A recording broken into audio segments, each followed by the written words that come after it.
If you haven't yet had a chance to introduce yourself into the chat, please do so. Let us know who you are and where you're coming from, what organization or district that you're coming from. And especially a big shout out to our new NAAE Watershed Stem grantees. Definitely let us know if you're out there. We're glad to have all of you here with us today. This is a part of a webinar series that we host on a kind of monthly, sometimes more than monthly basis during these times right now for MWEE practitioners to dig into what it means to support MWEEs and to especially think about some of the more challenging aspects of MWEEs. So today we're going to be talking about MWEEs in the after school and the summer context.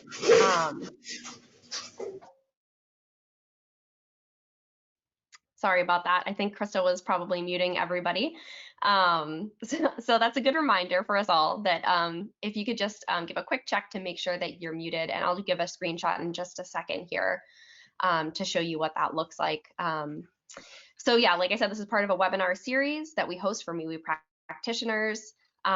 Where we focus on different issues that people are having with implementing or integrating MWEEs into curriculum. And we also have a couple of science webinars that we've been hosting this spring as well.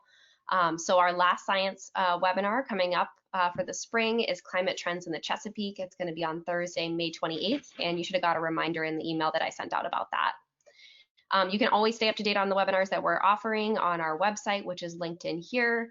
And like I said, the webinars are all archived and being recorded. So just a little GoToMeeting navigation. I know people are really familiar with Zoom right now, but maybe a little bit less so with GoToMeeting. It's a pretty easy and intuitive platform to use. You can see that if you hover kind of down towards your screen, you can mute your mic, which is what we hope you do, and you can turn your camera on and off. During this presentation, you can definitely feel free to have your camera off. It's going to be more presentation style at the beginning, and then we'll open up for questions and answers at the end. Speaking of questions and answers, we're going to, like I said, be taking most of them at the end, but we might be able to answer a couple along the way. So definitely feel free to chat those into the chat box that you see on your right-hand side. And Krista will be helping us to compile those, and we'll answer them as we can. Today we're going to hear from 3 different speakers. These are fantastic folks who have a lot of experience implementing MWEEs in the after school and the summer space. Christine from Living Classrooms, Elise from Boxerwood, she has a really great name, I know, and Emily from Salem Sound Coast Watch. Each of them are going to talk about some of the best practices and their lessons learned throughout their course of supporting this sort of MWEE. So we're really excited to hear from them. But first, I wanted to introduce Bronwyn Rice, who is the coordinator of the BWEET National Program. She sits in Silver Spring, and she is really the person who facilitates and organizes the 21st Century Learning Program from the NOAA side of things. So with that, Bronwyn, I'll turn it over to you. Thanks, Elise, and thanks everybody for joining today. I'm happy to be here to help introduce our wonderful speakers.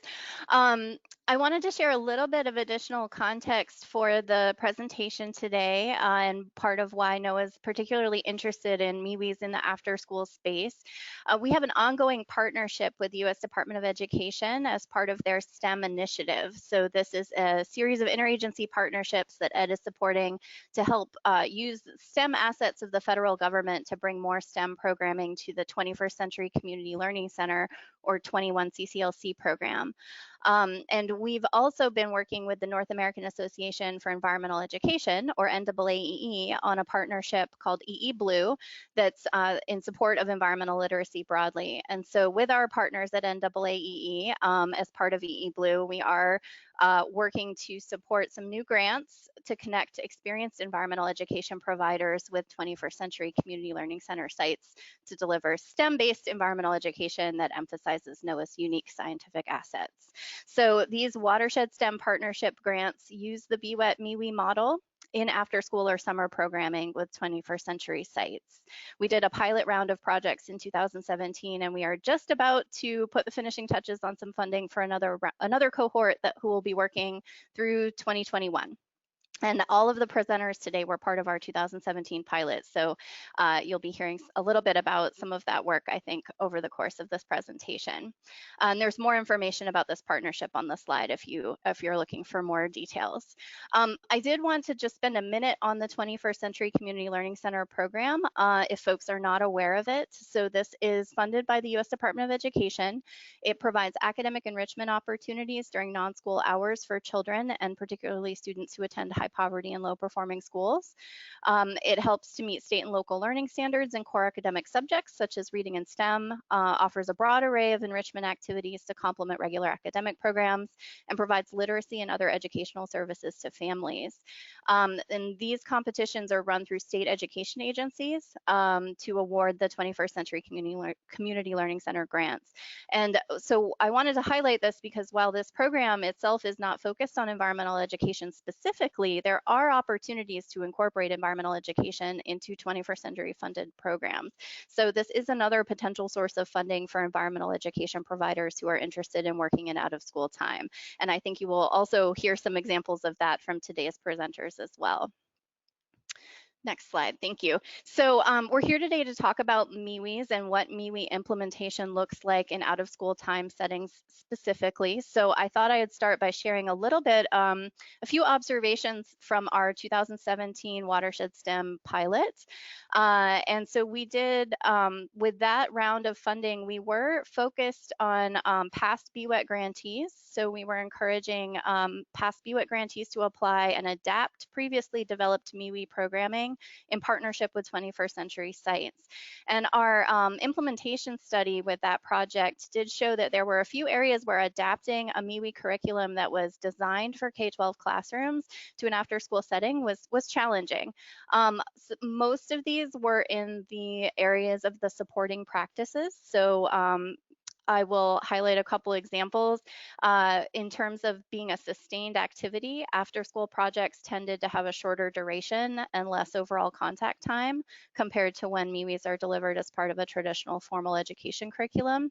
And then there was also fluctuating attendance at sessions, and that impacted approaches for delivering a curriculum that was designed to build from session to session. So projects often had a core consistent group of students, but some individuals varied from session to session, requiring educators to make an on-the-spot assessment of prior knowledge and adapt so that all could participate and understand fully. So we recognized it was important to have activities that had a cumulative benefit, but could also stand alone. And then with regard to curriculum integration and active teacher support, we definitely observed a bit of a summer mindset in summer and after school. So from students, a little bit more resistance to activities that seemed too much like traditional school. And then our pilot participants also noted a challenge in the lack of instruction from an experienced classroom teacher. So with after school programming, there wasn't always the opportunity to extend the learning into the school day or provide additional learning opportunities between sessions. So those are some of the challenges. Next slide. And I'm hearing a little bit of background, if folks could mute, please.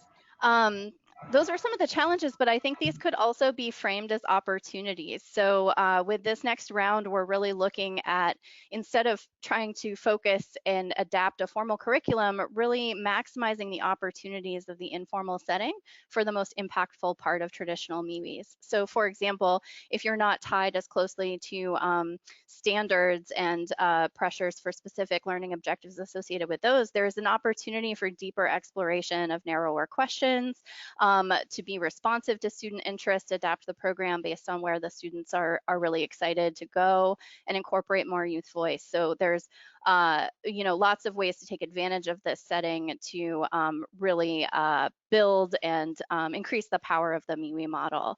And I'm sure there are other examples out there, but rather than me speculating, I would love to let today's presenters inspire you with their examples of their wonderful work in this area. So with that, I will go ahead and hand it over to Christine Redline with Living Classrooms.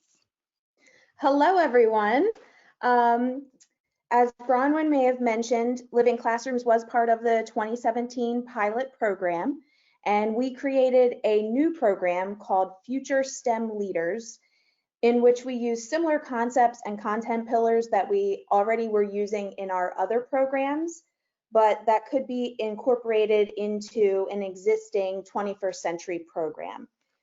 Our #1 goal in this program was to expose students to STEM careers and technology so that they could imagine themselves in a future career in STEM. The concept or theory being, if someone can't experience or try something, how will they ever know if they like it? So we're going to give this a whirl. There's a short video clip here that will help you envision how we incorporated project-based learning into this meaningful watershed education experience. Oh, looks like someone else hit play. Great. So you saw the pictures, but we didn't hear the voice. Essentially, in that series of pictures, and Elise, feel free to hit play again if you'd like, students had the opportunity to build, test, redesign, and rebuild underwater robots or remote operated vehicles, ROVs, that we refer to lovingly as our aquabots. So we were also lucky to have Bart Merrick and Kevin Shabo from NOAA come out for a special visit. But we were building on this idea of being able to explore our local waterway, the Patapsco River, in every way possible, including allowing students to launch their aquabots to see what was underwater. Next slide, please. So you may have noticed in the top right-hand corner of the last slide, and again in this slide, there's a little note about the logistics of this. So we were the partner agency that was delivering a MWEE as part of a 21st century program. And that program was higher achievement, and that was for upper elementary and middle school students, the higher achievement program, that's the audience that they serve. And they operate after school. And so we went in multiple times a week to deliver a component of the program. So I believe many of you are in a similar situation where you're doing this as a component of something else. So with that, my advice would be to really think about and be very intentional on making sure that as many stakeholders as possible are aware of the logistics, the expectations, and the goals of the program that you want to implement. So stakeholders should mean school principals, 21st century leadership, 21st century staff members that are working directly with students, and even parents. There should be a letter going home explaining what is going to be going on in the program. Next slide, please. And here is another sneak peek, if we can hit play on the video, of what went on during this program. And again, Elise, feel free to just keep playing it if you want. It'll jog my memory since we can't hear the audio. Here, students are building storm drain catchment or stormwater filter devices. So that was part of the solution in the project-based learning once they discovered that our waterways were polluted. So the marbles represent water there. And so in this program, we had 2 really great successes. And I will tell you that implementing it for the first time was a huge challenge. And it was not smooth, but in the end, we could look back on 2 really proud successes. The first is, at the end of the program, we conducted exit interviews with students. This was very time consuming, but proved to be extremely rewarding. So looking back, I think it would be of value to do more interviews one-on-one with students throughout the program to find out what they're retaining, what they're most excited about, etc. And also, we provided professional development workshops for the higher achievement staff, which, not all of which, but many of which were non-science or classroom teacher, certainly not informal or environmental educator background.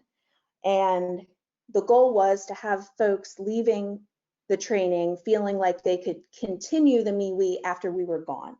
Not everyone will take the concepts and run with it, but some people do. And Again, I don't know if we'll hear it, but on the bottom right-hand side of this slide, you can see the lyrics that were produced by students under not our supervision, but the supervision and assistance of one of their after-school program teachers that had no science background, but had a love of music that he shared with his kids. I'd try to sing it for you, but you'd probably all hang up. So in addition to Future STEM Leaders, we now also run, and is my true passion, the Be Smart Summer Program.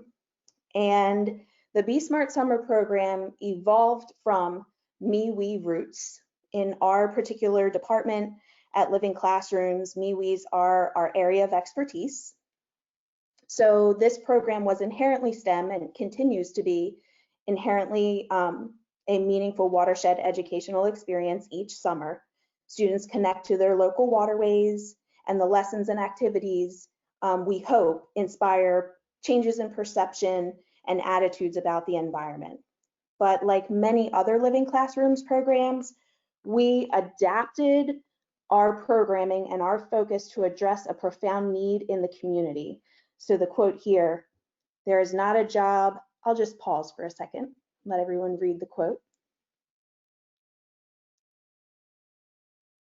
So we began developing Be Smart, which was born in 2015, to address the need to raise reading levels, particularly over the summer, as our partner schools and teachers were saying there was so much learning, particularly reading levels, lost in the summertime. So back to the concept of providing underprivileged youth with opportunities that will prepare them for jobs that can change their trajectory in life. Living Classrooms, our main goal is to disrupt the cycle of poverty. In this slide, you see many pictures of my babies. Our #1 goal in the program is to raise reading levels, improve reading, writing, speaking, and listening skills. That's all a part of literacy. And we use STEM, science, and our meaningful watershed educational experiences as the vehicle to make that happen and to keep students engaged. Again, in this program, our best practices are involving as many stakeholders as possible and incorporating student voice. So for example, during recreation time, which is a requirement of a 21st century program, students can choose to play a game or run around and play basketball, or they might choose to get a microscope back out and look at something interesting they didn't have time for in the morning. Another sort of touchstone for success is making sure that we're looking at learning from a project-based lens that's ongoing, and that culminates in presentations of learning, ideally that have an authentic audience. So in the next slide,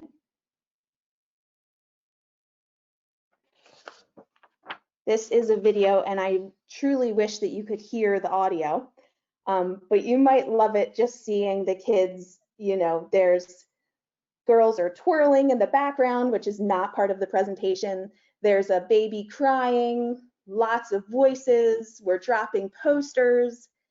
So the point here is that you do not need to spend a lot of money or create a big production to have these presentations of learning be really meaningful for students.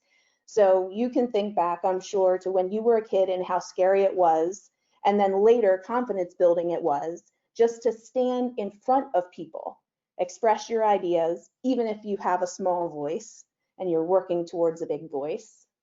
And not to mention the process that students go through to prepare, which solidifies their understanding of the big ideas. Last couple tips and tricks I'll leave you with. In our staff training week for this program, we have the educators work in teams and they sort of coach each other, so they'll demonstrate lessons. We'll have a math educator, a literacy educator, and a science educator, of course, and they will give each other feedback, which builds the capacity from a simple, not simple, but a standard teaching perspective, I think you need to tighten up your instructions around this part of the lesson so that you don't lose students and have behavior issues, all the way up to, I saw my co-teacher, one of my co-teachers who's doing the math side of this, I saw it happen in training week. So now I remember what the kids are going to experience, and it makes the whole team's capacity to incorporate the project-based learning much stronger.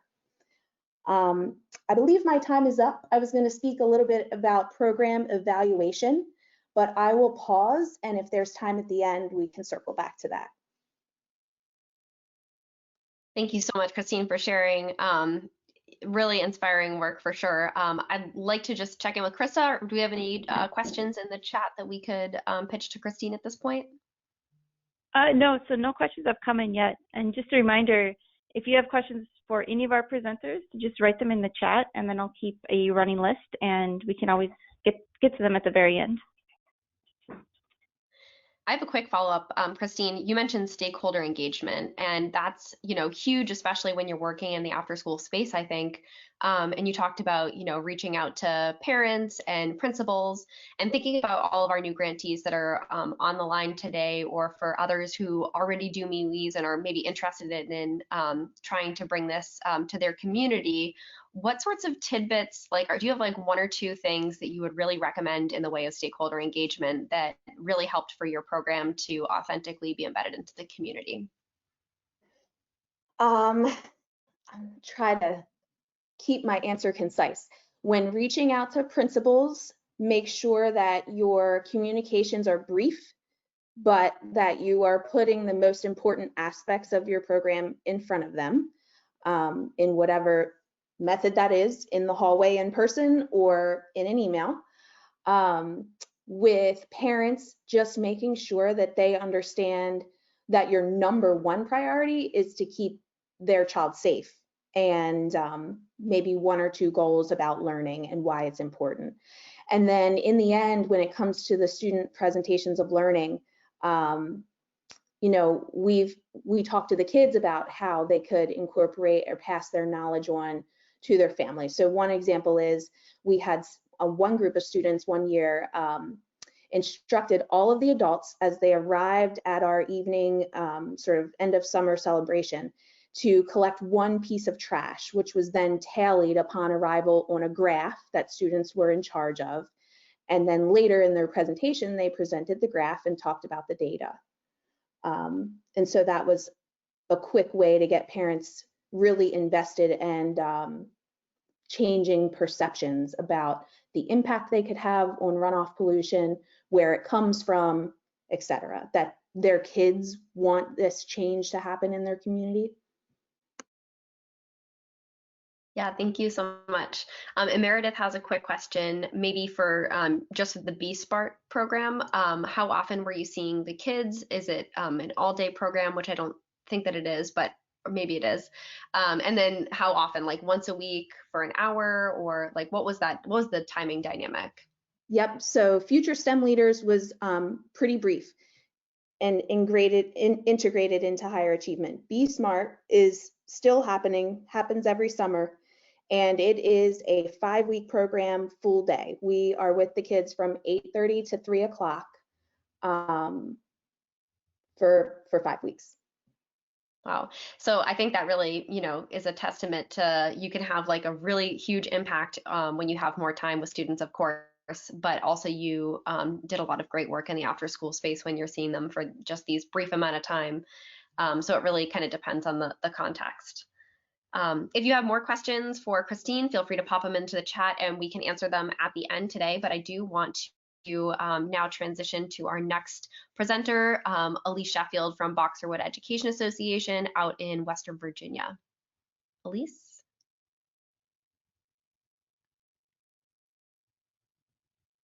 Can you hear me now? We can hear you now. Perfect. Hi, everyone. I am Elise Sheffield, beaming in from rural Western Virginia. I first want to thank everyone for the opportunity and your time for being all together. Also joining me remotely are my two colleagues, Hannah West and Jess Sullivan, and what we're going to share together, or I'm going to share, is what we've learned together over the last couple of years. So we're a small nonprofit, but I'm going to cut to the chase because we're really interested in cultivating Earth stewardships. That's where we sort of get our work. And my question to you is, well, how do you strengthen identity in Earth stewards? And Elise, if we can have the next slide. Oop. Ta-da, action. So look at the children here. These are students in a CCLC program we've worked with. And you can see confidence, right? And like many CCLC programs, ours is rural, there's a lot of different kind of learners and different needs, but across their faces and in their body language, you can see a kind of confidence and self-efficacy. And that's one of our major goals and one of the ways we use MWEEs and connections with CCLCs. On this particular photo, we'll talk more about it later, the students, as part of a larger project, had collected, you can see 510 pounds of river flotsam, right? They're in a river park. And so there was math involved and all of that, but the action component creates the confidence that in turn forms an identity of I'm someone who cares for the earth and I can do things about it as a group. So let's move on to just one quick slide about who we are. Thank you, Elise. Next slide. Like some of you all, we're environmental ed provider. We're community-based. We take a different kind of model. We're very place-focused. We serve one county, but we serve it extensively with breadth and depth. We have a vision of raising a whole generation of local youth who have the skills, knowledge, and motivation to be Earth stewards. And so we have been working for 20 years to develop partnerships with 3 school divisions that gets everybody out in the field every year in a sequential multi-year program that includes systemic MWEEs in those core grades. And we have a lot of different ways of doing that. We have school day programs. Some are MWEEs, some are not. After school, that's what you're going to hear about. Some family weekend programming and camps in the summer. I think what's notable about our organization is we're tiny as far as paid staff.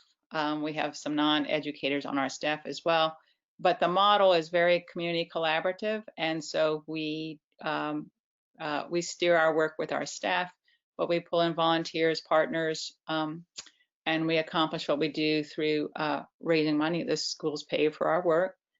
We have donations and NOAA, big shout out to NOAA over the years. And we also provide teacher professional development based on what we've learned. In terms of the community learning centers, we've actually been connected for about a decade with local CCLCs, and that has involved about 6 different school sites, each running 3-year programs, so about 7 years of programming. That come and go in our area. They're not consistent. There'll be 3 years at one, maybe 3 years at another. So that's given us a lot of opportunity to try different ways of being and doing. Before I go on to the next slide, I want to give a shout out about some advantages we found from working with CCLCs. I think Bronwyn already mentioned it's a good source of funding. It's a very good source of funding, right? And these programs actually help subsidize some of our other work. It allows us to deepen a relationship with schools, try new things, and reinforce things that we teach and work with students during the school day. We also find that CCCs really want the connection. So let's talk about how we do it. Next slide. We're going to offer 2 quick models for your consideration and a variation. As we have encountered groups, as Bronwyn has also mentioned, there are some challenges to the students we work with and the structures after school. And it's been our experience, it's best to find ways to, rather than resist those challenges, to work around them and address them in different kinds of ways. So one area of challenge is students are tired. In our school, they ride buses at 7 in the morning and go home at 6 p.m. at night. And in the typical model, there's tutoring before enrichment. So they're tired, but they're also wired, right? And they're maybe not the most academically successful students, so they're beat down a little bit, honestly. And so what happens after school needs to be something that engages and stimulates and lifts. Staff also from the CCLCs are there, of course, to help, but they aren't necessarily paid prep time. So we become the direct instructors with support staff from the CCLCs. The last challenge is the schedule itself. At least in our world, the after-school programs are split between tutoring for an hour and enrichment for an hour. And if you're trying to do field-based programs, you've got an hour a week, and that's pretty tough to get out of the school. But our goal is to spring kids from classrooms. So we were able to work out a deal where we could take students, a group of students, 1 day a week for 2 hours to local outdoor places. That's always our goal, getting out of the building. And that's what we start from. What can we do from getting out of the building? As Bronwyn also mentioned, there is attendance variability. So the way we addressed that, we did have a core group of students. This is a middle school program that was part of the 2017 pilot. But I really think about it as beads on a string, like on a necklace. And that necklace or that string is your theme. And then those beads are 1 or 2 time sessions that are distinct, but yet all sort of united together. And that worked well for us. This particular model, Watershed investigators got a group of about 10 students out in the field once or twice a week to investigate different issues with our watershed. And what we would do as the community provider, we would slot in and out local professionals or scientists. We're far from NOAA, we're up in the mountains. But modeling scientists and resource professionals that want to help, but they don't know how to connect with schools. So bringing that together. And that was a great model for kids to meet and go. These particular pictures on the left show 2 girls who got interested in E. coli and determined that a local stream was in fact heavily polluted with E. coli. And that ended up talking to a city manager, engineer, and eventually a town investigation of that creek from their data. Let's go to look at another model. Another model we've tried, which works really well, is a summer camp model. A lot of CCLCs in our area will do a couple weeks of summer camp on their own in the summer, but they don't have resources or capacities to do things above and beyond. A lot of times they do have funding for that, but certainly the NOAA funds have allowed us to do extraordinary things. This was one of the extraordinary trials in a good way.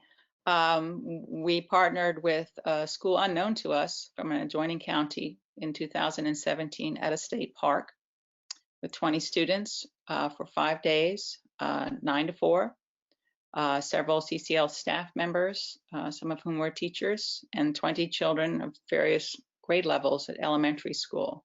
So what could unite that immersive experience? Again, think of beads on a string, and yet the string was, we had full attendance for that week, right? So we focused more on building a sense of self-capability through becoming knowledge builders. The theme was thinking like a scientist. And so over the course of the week, each day, we led students through a stair step of skills and knowledge that was cumulative in the end, right? One of the wonderful things about an immersive program like the summer camp is that it really allowed us to work on what we call, many of us call, the 21st century success skills. And in Virginia, those are the 5 C's. Collaboration, small groups, communication. Look at the pictures, you'll see it. Learning how to talk and share, critical thinking, developing investigations, and analyzing the results, right? And creativity. How will we do our investigations? Who's going to do what? How will we present our results? And for Virginia, also citizenship. What will we do with that information? We'll talk about that just in a second. I want to just show you in these pictures, we use the model of comparative data gathering. Will we find temperatures greater in the rushing stream or the slow stream? Things like that. That were pretty simple, but these were pretty young children. And as they began to use that method again and again every day with their staff, because we were teaching with the staff at the same time, that woman in the black t-shirt is one of the staff, they together realized that they could begin to understand their world with their own questions and their own protocols.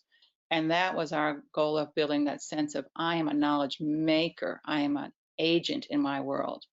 And we encourage reflection on that. You can see over on the left something really simple. We had photos of kids doing what they did every day. And we had little slips of paper, and kids would reflect what was happening, what they thought about, and just post them on there, so that we had a visual reflection and also a verbal reflection of, who am I? I'm a scientist in action.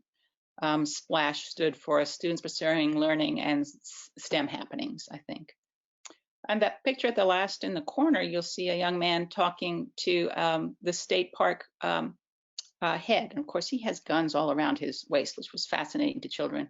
But you can see that that wall allows a child to communicate to an interested adult what they're learning and what they're doing, and getting that community recognition. Let's move on. But the most important part of that week was doing something with that knowledge. More and more in our organization, we feel if you do not create an opportunity for a child to act on her knowledge, you have just taught that child that her knowledge is inert and her role in life is to be an observer. It is so important to find ways to move into action, especially when you're using the environment as a context. And so in this model, it was a small thing, wasn't big. The final day, this was a natural park where people went to see this natural bridge. You can see in that corner. There were 10,000 stairs you had to walk down to see that structure and back. And we developed a program with the kids of, well, what if there were signs as you had walked down those 10,000 stairs for the visitors? And each sign would teach something about the watershed or an action, both down and up. And so the kids worked in teams to create those posters, and we plunked them in the ground. This park let them up for a week. The park gave us tickets for the families to return with their children on the weekend to see what they had done, which was also getting kids out in the field again. Let's go on to the next slide. I'm almost just one or two more slides, then we're done. But sometimes you don't have that ideal pattern, and I want to encourage those listening that you can almost turn any time with kids out into something more productive. And the way we have been learning just fairly recently is the power of the driving question. In this example, we worked with a middle school CCLC that did diverse things during its summer. We had one day with them, 30 kids. And in the past, we had done different activities. Well, we began to wonder, can we unite all those activities around an arc of need and interest, a one-day project-based learning? We met at a local park, had a river going through it.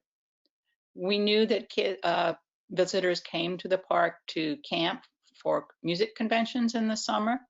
We pointed out to the children that those people did not know anything about the river. What could they leave from their one day at the park to teach those visitors? So what the students did during the day were the activities we had done traditionally before: haiku, watercolor painting, watercolor monitoring, trash pickup. Those were the same kids you saw earlier. And yet in the arc of that question, which we prosed at the beginning of the day, and they had to vote that they were going to do that or not, each team made a big poster with all those components and posted it in this pavilion building. There are like 5 big posters as an enduring gift to that park. And you can see in the body language again of the students, there's a sense of, we've done it, we've made something. Again, moving to the action. All right, next slide, please. So our last slide. So we are continually growing and learning as an organization. And what I would leave my colleagues with is really thinking about embracing the driving question. That's of course a component of all MWEEs. We have grown to value the driving question more and more as our new design friend. And in fact, that was how we approached our next chapter. We are one of the recipients of an NOAA grant. Thank you. Our Trailblazers project is going to connect with 2 elementary schools and a middle school using both these models of after school and summer. But how we began and how we think about it is in our particular rural area, we asked ourselves, what do the children that we know, what do they need? They need to feel that they have a stake in life, that they can break out from patterns of being, that they can enjoy their rural county, to take pride in it, to feel that they are contributing, and they need to leave the schools just to be fuller humans and to experience the beauty that where we live.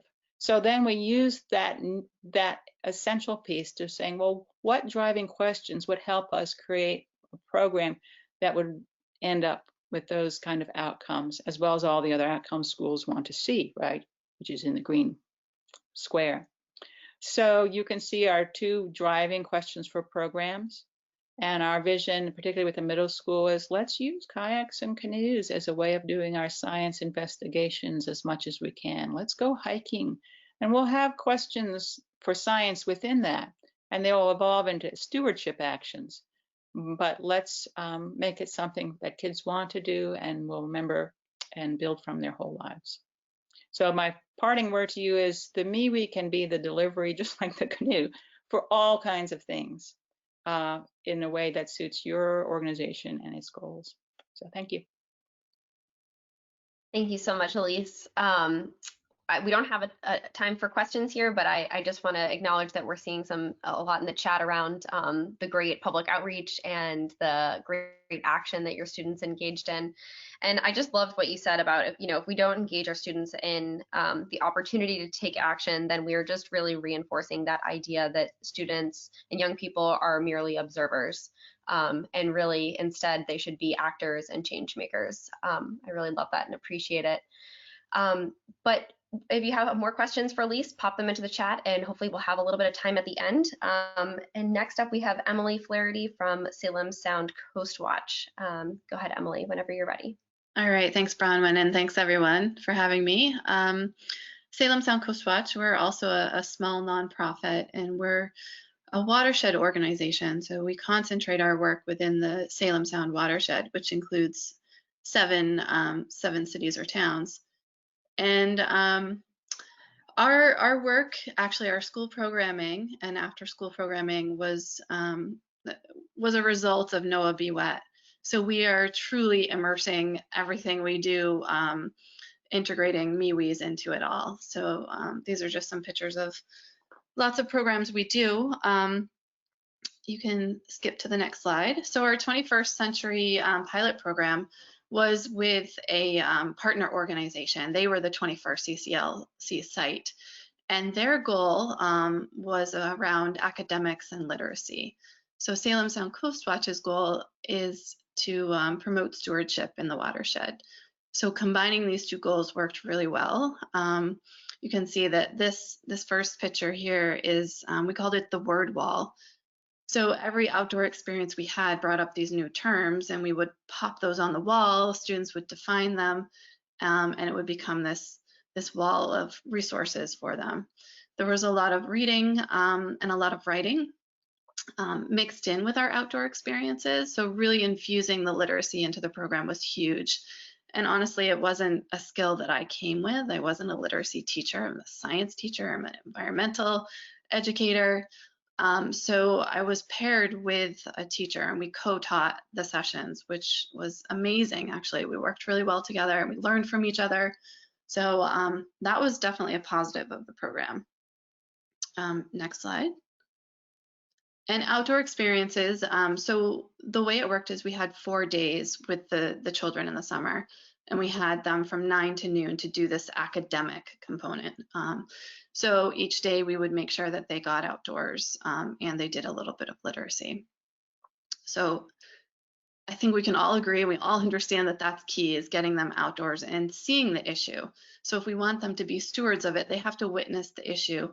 And our guiding question throughout the whole program was, how do humans impact the watershed? And we're working in a very urban area, 40% impervious surface. So a lot of pavement, a lot of development everywhere. So the human impact was pretty obvious. So we would do things like pull up a storm drain and look down in a catch basin. went on a boat trip to look at the end of the watershed, examine plankton. Right next to the school, we're fortunate enough that there's a pond and a cemetery.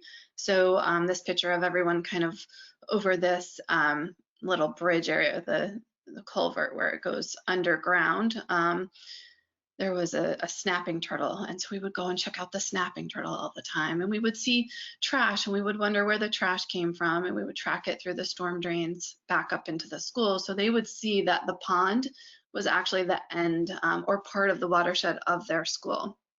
So getting outside and seeing that was key. But I would also say, you know, just like I mentioned, such an urban area, that there's so much to do if you just have a parking lot. Oh, hold on. Where you don't have to go outside in places like a river and paddle. You can just go out into the parking lot and talk about where the water flows and really see that watershed and the impact that we have in the outdoor experience. Okay, next slide. Thank you. So the way that we designed it is we had a group project and then we did individual projects. So we really wanted to hear that student voice and do stewardship action. So going into the program, another partner of ours was an artist and she helped the students come up with a design of a storm drain together. So the first picture there on the left is actually a gallery wall of students' design of what they would put on the parking lot to give a message about these storm drains that they'd been investigating and witnessing human impact around. So then the students voted and came up with a design and actually determined the location together as a team. And the artist helped put the design together and kind of chalk it out for them, and then they painted. So it culminated on a day where we did a museum showcase, and you can see the final design there, the beautiful storm drain mural that is at the school. And you know, this was 3 years ago, right? It's still there. Students still talk about it. It's become this thing that has permeated the school and the culture of it, and they've really taken it on. So that's the museum showcase, which next slide, please. Here's some more photos from that same showcase. So what we ended up doing is we gave students a choice of how they wanted to share the knowledge that they'd gained about humans' impact on the watershed throughout the summer. So all of the outdoor experiences they'd had, the amazing things they'd saw, and they were able to decide what they wanted to do. So one student there on the left, that's him high-fiving the mayor who we invited to the showcase, which they were so excited about. And he made a game, and it was basically you work your way through the watershed, and you know, things like putting trash took away points, and you know, these sorts of things that really showed what he had learned from the summer. And the middle picture is Carlos, and he's kind of our poster child. He was for about a year because he was so fascinated with plankton, and he just really wanted to share that. So he did that. He set up a little activity where he facilitated people coming and learning about plankton and why it's so amazing. And then the other picture there on the right is another example of a student using our watershed model to teach others about human impact on the watershed. So this thread kind of running throughout, and this gave them that chance to share what they knew and what they learned. And students wrote books. They just did really amazing things, and they were empowered and they felt good about it. So last slide. These are kind of new lessons we learned or old lessons we revisited. And the way that we're moving forward is that we know that the must-haves in a program that we're doing is that it needs to be locally relevant. Students really need to feel connected to what they're learning and what they're seeing. And it needs to have many outdoor experiences. I think we all get that. And you need student voice in a group and an individual project. So it worked really well having a group project where, you know, sometimes you feel uncomfortable, like, oh, what kind of project will they develop? You know, how can we make sure that in the end there's something that can be shared? So doing both made everyone feel comfortable, and that worked really well. And then, of course, stewardship action, we're all talking about that, some way that they can give back. And even in this program, I continue to work there after school, and just going out and doing a trash pickup in the schoolyard was so empowering to them, and very easy to do. So then on the wish list side of things, we have this partner collaboration, which sometimes is hard to do because you don't have a lot of funding. You know, these grants are amazing because you can invite these partners in. So For Kids Only After School is our 21st CCLC site that we partner with. And then Bausi was the artist who we brought in, and she's just amazing. So when you can bring in interesting partners like that, I think it really strengthens. And then of course the literacy connections, if you have time and resources and can really do that right, I think it's very, very powerful. So that's it. I tried to be quick. If anybody has any questions, I'm happy to entertain them. Thank you so much. That was really helpful, Emily. I'll ask Krista, do we have any specific questions for Emily in the chat? I know we have a couple of generic questions that I want to pitch to all of our panelists, but anything specific that you see? Yeah, nothing just for Emily, but yeah, just the questions for the whole group. Yeah, Emily, I'll just kind of reiterate, I had the chance to speak with her a little bit before this webinar, and something that I think is really special about this project and that she hit on kind of at the end is, as educators, we always have this, tendency sometimes when we write a grant or something like that, we want a certain product to come out of it. I think this project does a great job of bringing in that student voice and choice into something that they kind of already knew that they were going to do. And then they allowed students to kind of take it in different directions. It's really special. It's a great model to look towards. Meredith is also mentioning that you do a great job of incorporating literacy, really important in an urban district. And, knowing a little bit, maybe Emily, you can speak a little bit towards, what the community is like in Salem perhaps, and how that played into things. Yeah, it's definitely a higher needs school district. And so they're fortunate to get resources, but it is definitely one that's of concern for summer reading loss that someone else mentioned. So there's a concerted effort there for sure to keep that going, and it's tough, right? Like we know that it's summer, kids want to be doing summer things. So one of the people that I worked with at For Kids Only at the site, she used to tell me that I was doing a lot of sneaky learning or sneaky teaching, and I just love that because it was so true. They don't always realize, okay, we're just going to write this little reflection and we're not going to make it feel really academic, but we're sneaking it in there. So yeah, that's great. And I think we saw that really across all the projects today. I mean, Christine had a piece of that. Elise had a piece of that also with the different ways that students were visualizing and communicating about how they were acting as scientists. So that's really fantastic to see this across all of these projects. We have just a couple minutes left, and I do want to pitch this question, and it's a little, it's a little out of left field, or perhaps not at all, a little on the nose maybe. But how are each of you, maybe briefly, thinking about the challenges that we face right now with COVID and this, potential for more distance learning? How are you thinking about that within the after school and summertime spaces? And recognizing that you don't have all the answers, and nobody does at this point, but are there any, certain things that you're looking towards? And maybe we can start with Christine. Hello. Interesting you should ask. I saw that question in the chat box and had to chuckle because it is the biggest source of stress right now, knowing how badly our students and families need us to operate this summer and trying to figure it all out while maintaining the guidelines, keeping everyone safe, and delivering an effective program. So it is coming along. We are leaping over hurdle after hurdle. We will be operating Be Smart this summer. It will most certainly have strong virtual components, and not surprisingly, we have seen, observed, learned over the last 2 months that students need a shorter time frame in front of a computer screen.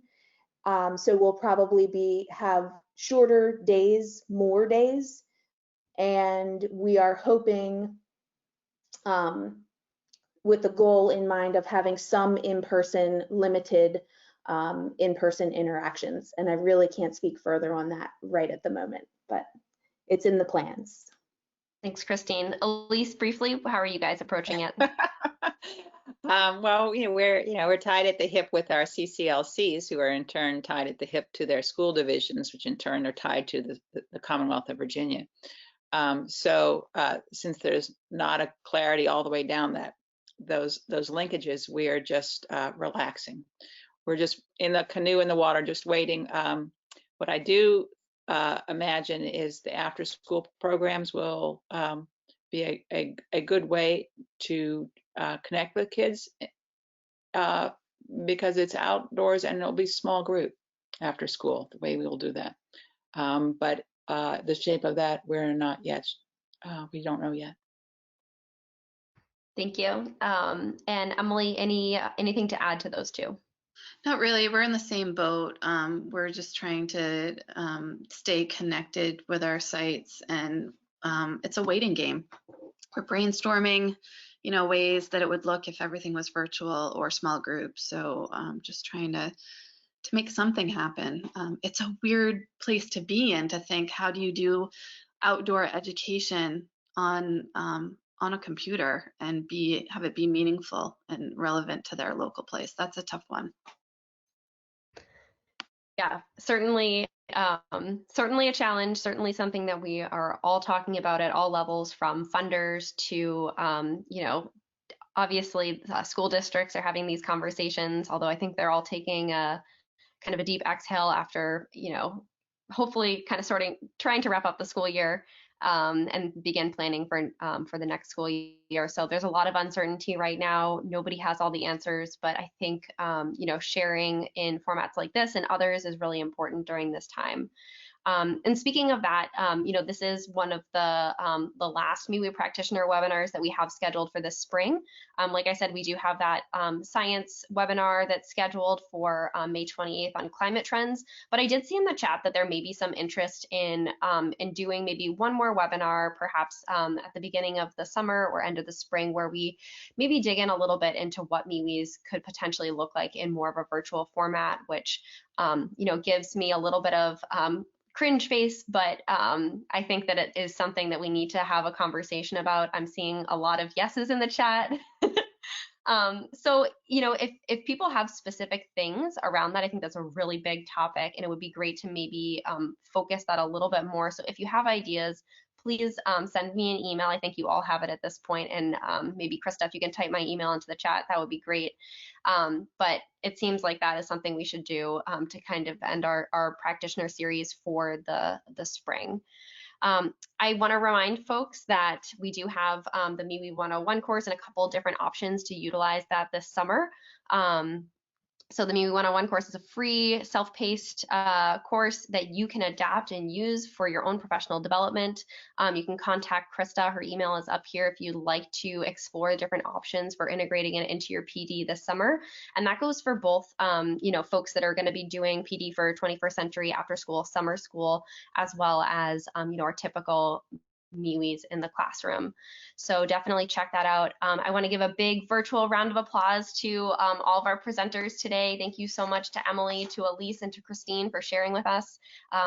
Really inspiring, and we are so excited to hear from you. And best of luck to all of our new NOAA Watershed Stem grantees. We're looking forward to seeing what you all do. So thanks, everyone. And we will hang out. If you have specific questions that you want to ask any of the panelists, I think that they are willing to probably hang on for another minute or two. So lots of thank yous in the chat, but feel free to unmute yourself if you'd like to ask a specific question.